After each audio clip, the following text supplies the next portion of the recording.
kung iluto mo yung tuber, pwede mong ibabaw ito at saka yung stem.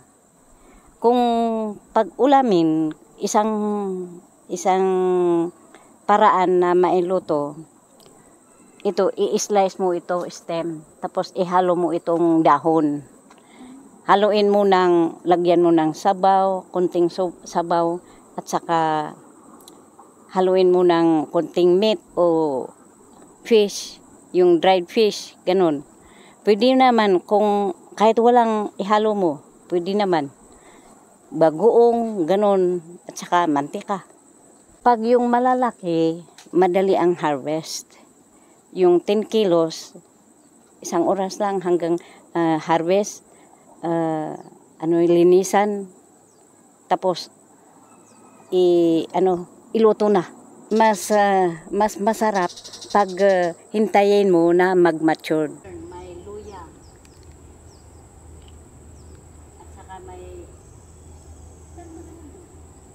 yung medyo mahabang dahon. Hindi, yun doon.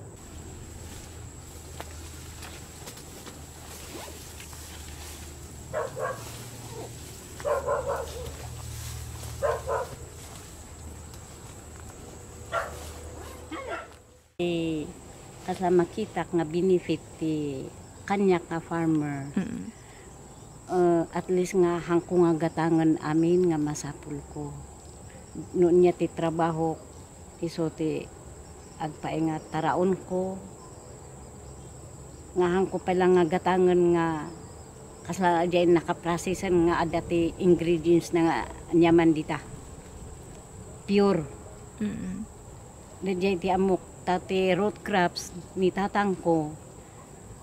Nalabsan na ti 100 years root crops ti usually nga daily nga mga antikas jay kamuti, kastoy gabi, ubi, kakas jay. Ada ti kaslangay nga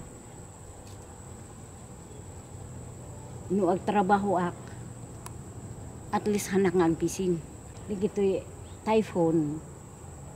Ibilang kon nga normal ada na natumba na dadaal nga saba. Kasla hanunay ti aba.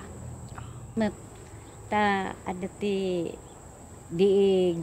agency nga mang support kadagiti farmers nga agmumula ti aba.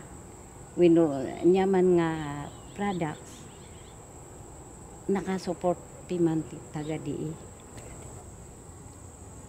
Kasla ma-inspire dakmat nga ag-farm no makita nga timula kat medyo mayat ti status na. Ngam no kakas nga babasit ayawan kasla masadutak.